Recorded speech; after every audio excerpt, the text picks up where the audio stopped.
महाराष्ट्रामध्ये मराठेतर ओबीसी आरक्षणावर गोंधळ माजवून महाराष्ट्र शासनानं 2 महत्त्वाचे निर्णय पारित करून घेतलेत। याकडे या महाराष्ट्रातील ओबीसी समाजाचं लक्ष नाही। अनुसूचित जाती जमाती, आदिवासी, मागासवर्गीय, मुस्लिम यांनी याकडे अत्यंत डोळसपणे लक्ष देण्याची गरज आहे। मराठा आणि मराठेतर आरक्षणाचा वाद पेटवत असताना आमच्या नागपूरच्या संविधान चौकामध्ये खेडूला कुणबी आणि अखिल भारतीय कुणबी समाजाच्या वतीनं धरणे आंदोलन चालू आहे आणि त्याला इतर ओबीसी संघटनांनी समर्थन दिलं आहे। हे आंदोलन यासाठी आहे की मराठा हा संपन्न वर्ग आहे आणि खेडूला कुणबी हा अत्यंत मागास आहे सामाजिक, शैक्षणिक, आर्थिकदृष्ट्या। म्हणून मराठ्यांना ओबीसीचं प्रमाणपत्र किंवा कुणबीचं प्रमाणपत्र देऊन आमच्यात सामील करू नये अशी त्यांची मागणी आहे। आणि महाराष्ट्रामध्ये जरांगे पाटलाच्या उपोषणानं, आमरण उपोषणानं प्रचंड रान पेटवलं। सगळी यंत्रणा, सगळ्या लोकांचं लक्ष जरांगे पाटलांच्या त्या उपोषणावर केंद्रित झालं। सन्माननीय मुख्यमंत्री एकनाथजी शिंदे यांनी येऊन जरांगे पाटलांचं उपोषण सोडविलं आणि 40 दिवस मराठा आरक्षणासाठी मागून घेतलेत। या गोंधळामध्ये महाराष्ट्र शासनानं 2 महत्त्वाचे GR पारित केलेत आणि हे दोन्हीही GR बहुजन समाजाचा गळा दाबणारे आहेत। पहिला GR 62,000 सरकारी शाळा खाजगी कंपन्यांना देण्याचा करार, खाजगी कंपन्यांना देण्याची सहमती महाराष्ट्र शासनानं दिलेली आहे। आश्चर्य असं की सन्माननीय उपमुख्यमंत्री फडणवीस साहेबांची विचारधारा केंद्रात ठरते, भाजपाची एक विचारधारा आहे, ते खाजगीकरण, प्रायव्हेटायझेशन याचे पुरस्कर्ते आहेत। परंतु महाराष्ट्राचे मुख्यमंत्री सन्माननीय एकनाथजी शिंदे आणि उपमुख्यमंत्री अजित पवार साहेब हे महात्मा ज्योतिबा फुले, छत्रपती शाहू महाराज, डॉक्टर बाबासाहेब आंबेडकर यांच्या विचारांशी जुळलेले आहेत असं आपण जर मानलं तर यांनीही याला सहमती दिलेली आहे। ज्या महात्मा ज्योतिबा फुल्यांनी, ज्या छत्रपती शाहू महाराजांनी, ज्या डॉक्टर बाबासाहेब आंबेडकरांनी शिक्षण हे बहुजन समाजाच्या उद्धाराचं हत्यार मानलं, आता तेच हत्यार खाजगी कंपन्यांना देऊन टाकले। 62,000 या महाराष्ट्रातील सरकारी शाळा खाजगी कंपन्यांना जातील। खाजगी कंपन्यांचे कायदे तयार आहेत।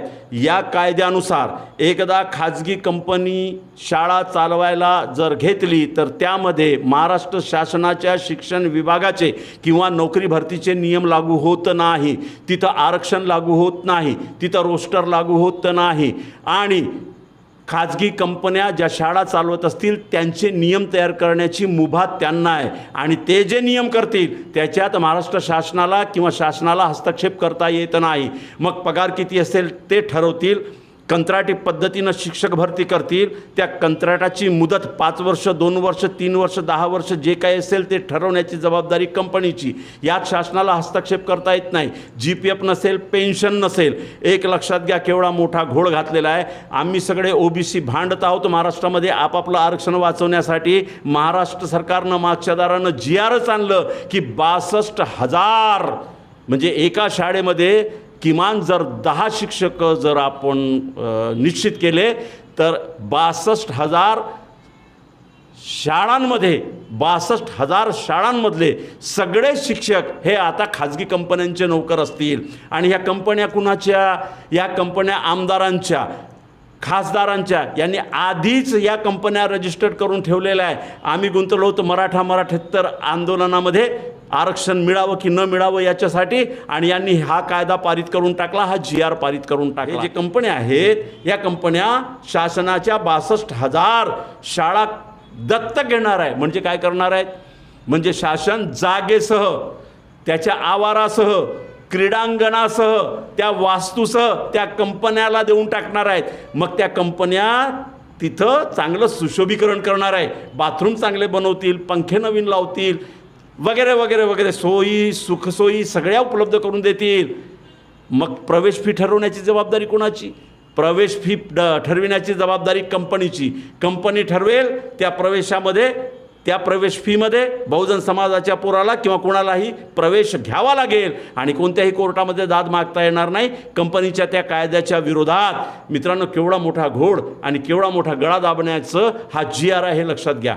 आणि दुसरा महत्त्वाचा GR ज्यामध्ये दुसऱ्यांदा आरक्षण संपुष्टात आणले तो म्हणजे या महाराष्ट्रातील 85 संवर्गातील सगळी पदे खाजगी कंपन्यांच्या माध्यमातून भरण्याचा दुसरा GR महाराष्ट्र शासनानं पारित करून घेतला आहे। या 85 संवर्गातील उपसंवर्ग 138 आहेत, म्हणजे इंजिनियरपासून तर कंत्राटी पद्धतीनं सगळी भरती केल्या जाईल। मग तो क्लर्क असो, मग तहसील ऑफिस असो, नगरपालिका असो, महानगरपालिका असो, निमशासकीय कार्यालय असो की शासकीय कार्यालय असो, यामध्ये लागणारा कर्मचारी वर्ग हा कंत्राटी पद्धतीनं कंपन्या भरतील आणि ही नियुक्ती 5 वर्षासाठी असेल। कुणाला नियुक्त करायचं हे कंपनी ठरवेल आणि स्पष्टपणे GR मध्ये म्हटलेलं आहे की याच्यामध्ये आरक्षण नाही, आरक्षणाची सोय असणार नाही। हे खुल्या पद्धतीनं होतील आणि पगार किती 10,000, 15,000, 20,000 कंपनी ठरवेल ते। एकीकडे आरक्षण वाचवा म्हणून आम्ही भांडतो आहोत, आरक्षण मिळावं म्हणून आम्ही भांडत आहोत, दुसरीकडे संविधान प्रदत्त सगळी व्यवस्थाच उद्ध्वस्त करण्याचा घाट या महाराष्ट्रामध्ये घातलंय आणि त्यात ते यशस्वी होत आहेत मोठ्या प्रमाणात। पूंजीवादी वर्ग आणि सत्ताधारी वर्ग यांची जोडगोडी किती मस्त झालेली आहे हे तुम्ही पहा। 200 वर्ष या भारतावर इंग्रजांनी कंपनीच्या माध्यमातून, कंपनी राजच्या माध्यमातून राज्य केलंय।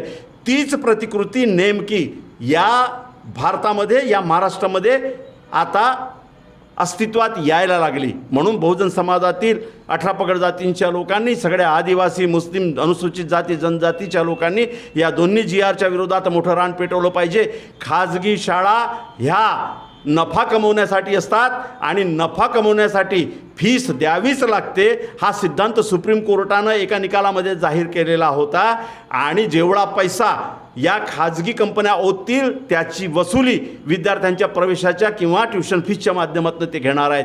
आरक्षण संपलं, शिक्षण क्षेत्रातून आरक्षण संपलं, 85 संवर्गातील आरक्षण संपले। आता याच्या विरोधात सगळ्या बहुजन समाजाने महात्मा ज्योतिबा फुले, छत्रपती शाहू महाराज, डॉक्टर बाबासाहेब आंबेडकरांच्या नावानं आरोळी ठोकत जन आंदोलन उभं करणं हाच एकमेव मार्ग आहे।